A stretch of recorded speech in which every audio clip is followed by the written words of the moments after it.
አልሞ ቢተኩስ አንድ ሰው አይስትም። ማይክል ጃክሰን የሁላችን ወንድም ሰበር ዜና። ሰላም ጤና ይስጥልኝ ክብራንና ክብራን አድማጭ ተመልካቾቼ ያላችሁበት የዓለም ዳርቻ ሰላማችሁ ይብዛ። ላይክ፣ ሼር፣ ሰብስክራይብ በማድረግ ቤተሰብ ይሁኑ ማለት ነው። በጣም ብዙ ሰው እንግዲህ ሲጨነቅና ሌሊቱን ዜድዬ እባክሽ መልእክት አስተላልፊልን ስትሉ ለነበራችሁ በያው ጧት ላይ ምንም ምላሽ የተመለሰልኝ ነገር ስለሌለ አሁን ነው እንግዲህ ምላሽ የተመለሰልኝ ማለት ነው። በመጀመሪያ ቤቱን ላይክ፣ ሼር፣ ኮፒ ሊንክ ያደረጋችሁ ቤተሰብ ይሁኑ ላለሁኝ እንግዲህ ማይክል ጃክሰን እና ሄርሜላዬ እንግዲህ ያልናቸውን ምክር እሺ ብለዋል። እንግዲህ ሄርሜላ በነገራችን ላይ በጣም ትሁት በጣም ለሚጠይቋት ነገር በሙሉ በስነ ስርዓት የምትመልስ ሴት እንደሆነች በዚህ አጋጣሚ በጣም ነው ያወቅኩት ማለት ነው።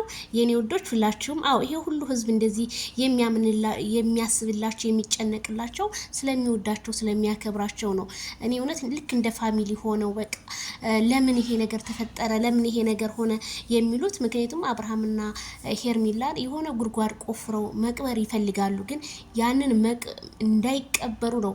ባለፈው ሄርሜላ ታቸዋል ምን እንዳደረጓት ለ8 ቀን በሙሉ የማዳም ቅመሞች ሲያለሱ ወፍ የለም ነበረ። እሱንም እንግዲህ በሰባተኛው ቀን እኔ እንደውም ሹክ ያልኳችሁ እንደዚህ ነገ ትመጣለች ሰላም ናት ምናምን ድምጿን ሰማሁ ያልኳችሁ ማለት ነውና አሁንም ቢሆን እኔ ያው ታውቃላችሁ አንዳንዴ ሰው ጋር ዝም ብላችሁ ሲደውሉ እኔ በጣም ነው የሚይዘኝ በጣም የሚይዘኛል። እንደዚህ ሰውን ዛጭ ማድረግ ምን ተፈጠረ ምን ሆነ ይሄ ነገር ደግሞ ይደብራል፣ እነሱም ይሰለቻቸዋል። ስለዚህ ያንን በማለት ነው እንጂ ብዙ ልጆች ቁጥር ስጪ ምናምን ትኛላችሁ። የሰው ቁጥር ደግሞ አይሰጥም፣ እነሱ ላይ ፈልጉ ይችላሉ። ስለዚህ አሁን ባሉበት ሲስተም ላይ ወይም ባሉበት ቦታ ላይ እነሱ ችግር የለውም እኛ ራሳችንን እንጠብቃለን። እነሱ እንዳሉን አይደለም እኛ ራሳችንን ከነሱ 3-4 ስቴፕ ተራምደን መጠበቅ ወይም ማሳየት ነው ያለብን እንጂ ምንም እንዳትጨነቁ።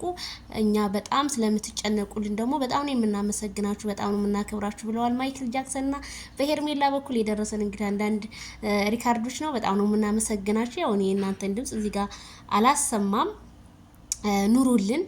ምክንያቱም እኛ እንጨነቃለን። ለምን ምላሽ አይመልሱም? ለምን ሰው ስልክ ሲደውልባቸው አንዳንድ ባለጌዎች አሉ። ስልክ ይደውሉና እኔ እንጃ እንዴት ሪካርድ የሚያደርጉ ምና እነዛም ባለጌዎች ልክ እንደነዛ ብዙ አብርሃም በነገራችን ላይ በጣም ብዙ ፈተናዎችን ያለፈ ልጅ ነው። እንደዚህ እንደምታዩት እንዳይመስላችሁ በጣም ብዙ ቤቱ ድረስ እስከመሄድ ድረስ ሄደው የመኝታ ክላሱ ሳይቀራቸው እኮ ነው ቀርጸው ወደ ሶሻል ሚዲያ እንትን ያሉት።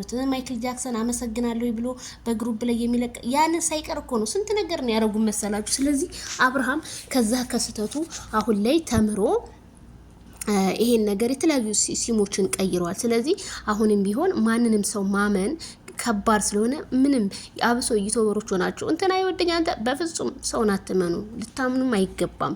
ስለዚህ ማይክል ጃክሰን ያ ትምህርታዊ ነገር አስተምሮ ስላለፈ አሁን ላይ ለማንም ስልክ ስለማያነሳ ነው። ተረጋጉ፣ እነሱ ሰላም ናቸው። እሺ እንጠነቀቃለን፣ ችግር የለውም፣ ለምታስቡልን በጣም ነው የምናመሰግናችሁ ብለዋል ማለት ነው። እንግዲህ እኛማ እንጨነቅላችኋለን የሆነ ነገር እንዲያደርጓችሁ ይሄ ሳቃችሁ ፈገግታችሁ እንዳይደበዝዝ። የሄርሜላ እርግዝና ደግሞ ወደፊት እየገፋ ሲሄድ መቼም ሆርስ ከሆነ ወደፊት ይገፋል፣ ቂጥ ከሆነ ደግሞ ወደ ኋላ ይሄዳል። ግን በነገራችን ላይ በጣም ይገረመ ሩታና ሄርሜላን ባንድ አድርገዋቸው አይቼ ይሄን ግን እንዴት እየነፋችሁት ነው? ይሄ ማቀነባበሪያችሁ ንፍት ታደርጉና ታመጣጣላችሁ። እኔማ ከእንቅልፌ ስነሳ እንዴ ምን ያረገዙ ምን ይሁዳቸው ተነፍ በአንድ ቀን መነፋት ይቻላል እንዴ? ሆዳችሁ ነፍቷል እኮ እንደ ኳስ። እና ሄርሚዬ ከረሜላዬ ልጅሽን የምናይ አድርገን እኛ እንወድሻለን። የኛ እንደበተ ትሁት የኛ ጀግና።